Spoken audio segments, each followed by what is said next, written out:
రోజైతే వంకాయ, ఆలుగడ్డ, కొబ్బరి పొడి ఏసి గ్రేవీ కర్రీ అయితే చేశానండి. చానా బాగుంటది. దీని ప్రాసెస్సు నేను ఎలా చేశానో చూపిస్తానండి.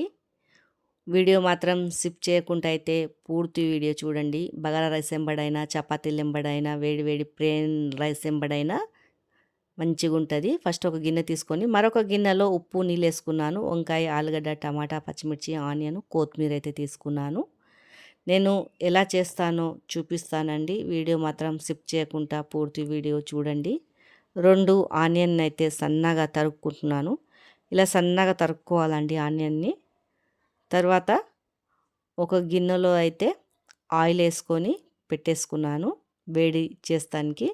తర్వాత ఈ వంకాయలైతే చిన్న చిన్నగా తరుక్కుంటున్నానండి. పైన తొక్క అయితే తీసేశాను ముల్లులున్నాయని. ఇలా అయితే చిన్న చిన్నగా తరుక్కుంటున్నాను. తర్వాత ఈ ఆనియన్ అనేది దీంట్లో ఆయిల్‌లో అయితే ఏసేస్తున్నాను. ఇటు మనము కోస్తూనే ఉంటే అటు ఆనియన్ ఏగుతదండి. ఎర్రగా ఏగాల.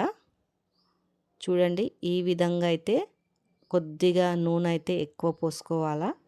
అప్పుడే వంకాయలో బాగుంటది కర్రీ అయితే.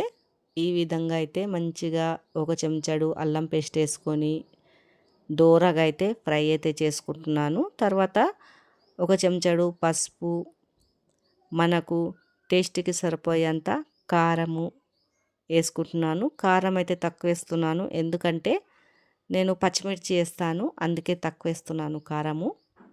ఇది పచ్చివాసన పోయే వరకు ఫ్రై చేసుకొని వంకాయలైతే ఏసేసుకుంటున్నాను దీంట్లో.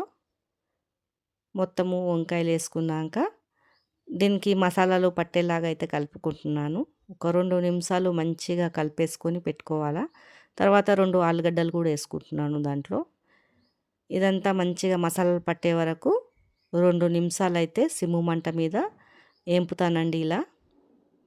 మంచిగా ఏంపేసుకున్నాక తర్వాత 2 పెద్ద పెద్ద టమాటాలైతే కోసైతే పక్కకు పెట్టుకున్నాను. దాంట్లో 4, 5 పచ్చిమిర్చి, కల్యమాకు కూడా దీంట్లో ఏసేస్తున్నాను. ఇదంతా మంచిగా 2 నిమిషాల వరకు మొత్తము మసాలాలు పట్టేలాగా దీన్ని కూడా ఏంపాలా ఇలా ఏసుకొని. అప్పుడే టేస్ట్ బాగుంటది. ఇలా అంతా ఏంపేసుకున్నాక మనకు టేస్ట్‌కి సరిపోయేంత ఉప్పు ఏసుకోవాలా. ఏసుకున్నాక మరొకసారి ఈ ఉప్పు కలిసేలాగా మొత్తం అయితే కలుపుకుంటున్నాను. చూడండి ఇలా అంతా కలిపేసుకున్నాక కొద్దిగా మనకు చింతపండు అయితే ఏసుకోవాలండి పులుపుకి. వంకాయలు కదండీ! చింతపండు ఏసుకుంటే బాగుంటది. మనకు ఎంత నీళ్ళు కావాలో చూసుకొని ఏసుకోవాలా ఉడకటానికి. ఈ విధంగా అయితే నీళ్ళైతే పోసుకున్నాను. దీన్ని బాగా అయితే ఉడకనిస్తానండి మంచిగా. మెత్తగా ఉడకనియాల. మూత పెట్టి తర్వాత ఒక 10 నిమిషాల తర్వాత చూస్తే ఈ విధంగా అయితే ఉడుకుతదండి. చూడండి ఇలా. మరొకసారి మూత పెట్టేసి ఉడకనియాల.